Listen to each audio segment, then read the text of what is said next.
Des montagnes, du Mistral, des tribunes pleines et aussi une piste toute neuve, vous êtes bien sur le circuit du Castellet.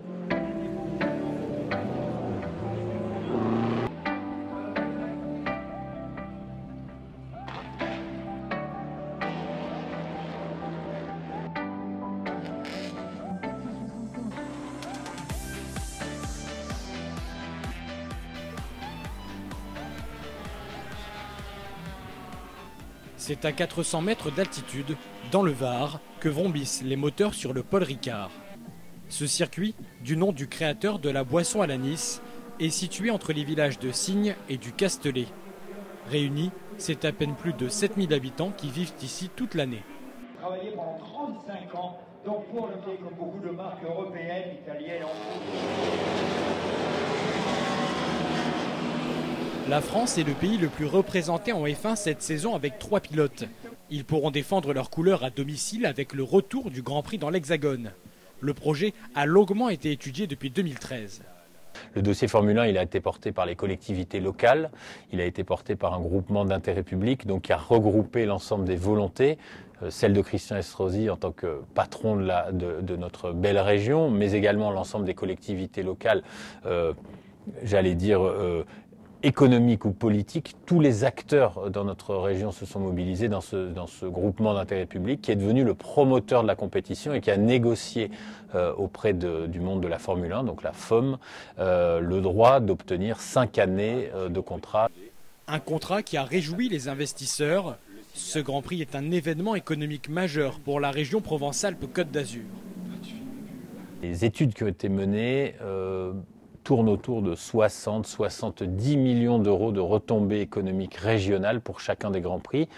On estime donc que les collectivités locales qui participent au financement de cette manifestation, bien quand elles vont investir 1 euro, elles vont récupérer 5 euros in fine dans l'économie locale, ce qui constitue un ratio tout à fait intéressant et un levier de développement économique plutôt acceptable et agréable pour quelqu'un qui est en charge du développement de l'économie sur son territoire.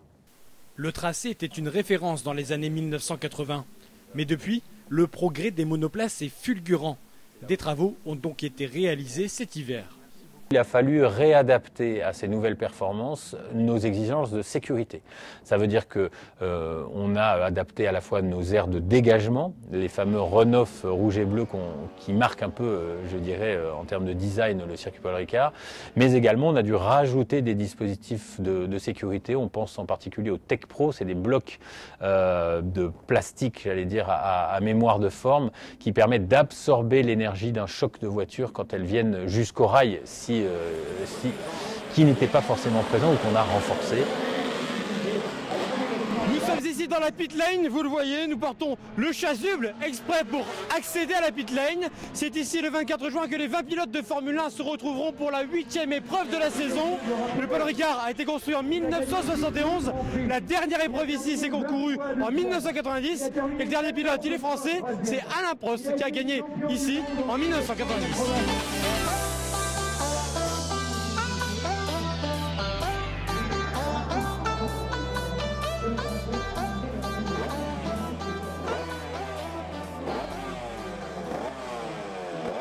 28 ans après, l'événement exige encore plus de prévention et de surveillance. C'est au PC Sécurité que toute la course est analysée, un endroit caché, sombre, auquel nous avons eu accès. Sur la quarantaine de caméras qu'on a, on fonctionne en fait comme un livre, c'est-à-dire ça se lit de gauche à droite. Donc on a comme ça la totalité de la piste, c'est-à-dire il n'y a pas un centimètre de piste qui nous échappe. Et donc on peut suivre tous les événements. Tout est enregistré, donc on peut en plus les analyser. La F1 aura son propre dispositif en juin. Les commissaires doivent avoir l'œil en permanence sur ce compteur. Ce sonomètre, c'est un sonomètre, nous donne une information sur le bruit que font les motos. Alors si on a des dépassements, on peut arrêter le véhicule, le contrôler d'une manière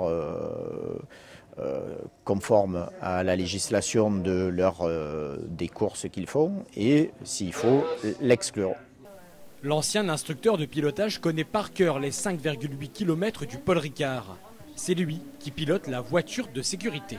Un pilote de safety car, c'est quelqu'un qui doit à la fois être un bon pilote, parce qu'il faut savoir rouler vite et d'une manière très sûre et en toutes circonstances. C'est-à-dire que quand on l'envoie, c'est qu'il y a des problèmes sur la piste.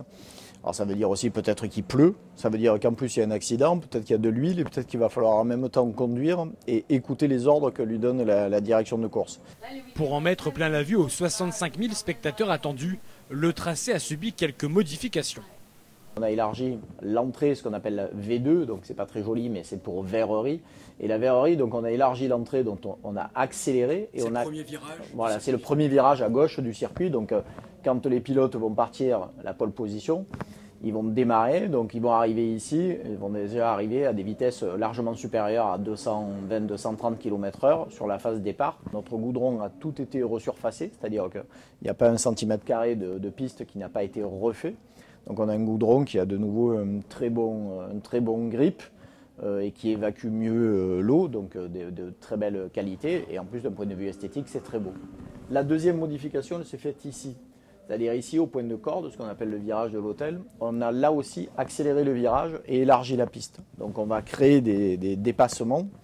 Donc on espère qu'on va créer des dépassements. On va utiliser 7 chicanes, ce qui veut dire que là aussi, on aura ici comme un stadium, donc avec les tribunes tout autour, de la même manière qu'on l'avait ici.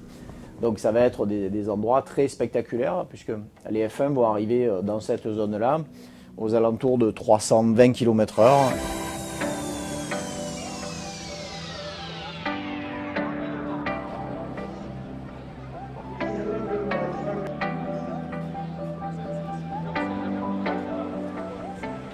Rendez-vous donc le 24 juin pour le Grand Prix de France de Formule 1. Vous pourrez le suivre à partir de 16h10 sur les antennes de Canal+ et de TF1.